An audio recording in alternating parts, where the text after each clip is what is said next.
So I'm actually just waking up. My wife just told me President Yoon has just declared martial law here in Korea. He's basically claiming that the opposition party is all working with North Korea.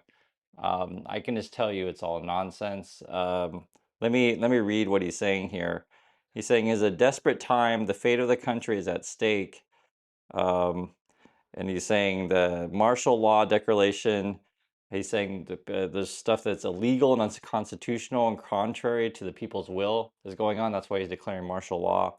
I'm declaring martial law to protect a free South Korea from the North Korean communist forces. That's what he's saying.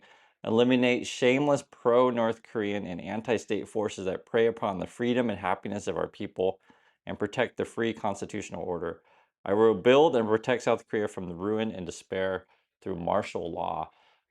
It's actually unclear exactly what's going on. My wife said they've already been mobilizing military. Um, the thing is, you have to understand about this is this is part of Korea's history. Okay, there have been situations where one side will say, "Oh, if you don't agree with me, you're all working with the North and you're all communists." Like this is part of Korea's history. I've told you guys about this before on the channel. Um, you have to see the movie 1212 The Day. It's the exact same scenario happened before, essentially, where they just said, if you don't agree with me, if you don't agree with my policies, we're working with the North.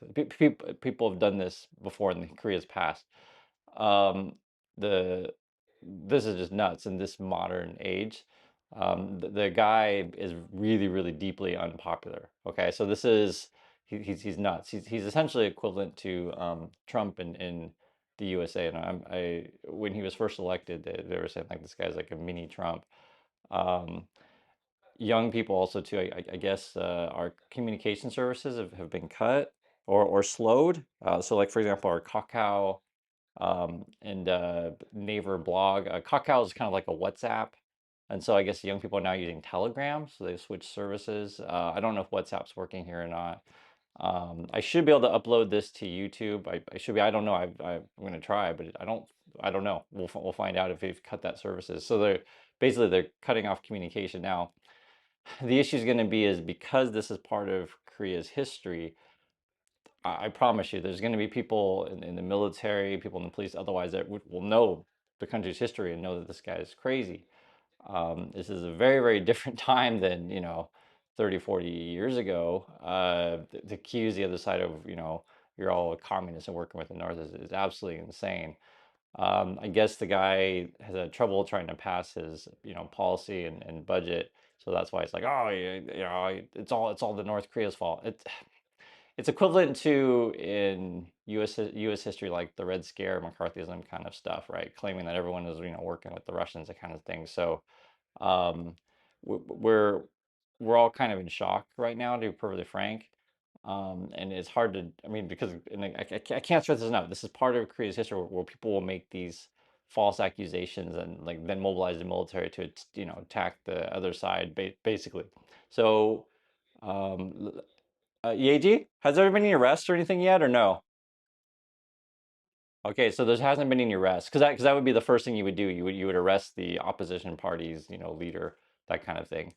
Um, the that's why I mentioned these movies before, guys, in the past. So there's two. I'm just curious if you. I know you're gonna watch the news and stuff like that, but just to you have to see it for yourself. And I'll tell you the basic story of the 1212 the day was basically it was a military coup essentially to take over the country, and there was a split in the military of like, do we obey the president's orders or not?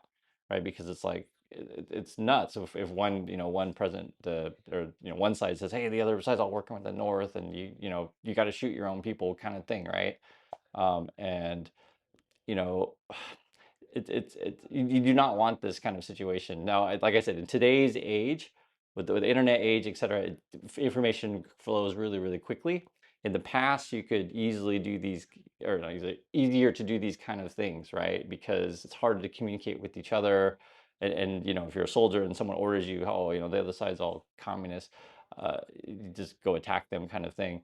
We had a situation, and again, it's all part of Korean history, saying Gwangju, where the soldiers were, basically they thought they were going to go, attack North, like, oh, we're finally going to go get the North Korea. And then they're like, why is the plane flying south, right? And they ended up in civilian, like just regular people in Gwangju, and it was a horrible situation. I do not, and people actually were killed. I don't think we're going to face that situation today. I'm just trying to let you guys know the seriousness of this. It has happened before in Korea's past, but like I said, in today's world, we're all educated. We all know this history of this stuff. I'm not Korean, just to make sure that's clear. I just live in Korea, but I take this stuff really, really seriously. If you guys don't know my history, I'm from Vietnam. I was born there at the end of the war, so trust me, guys.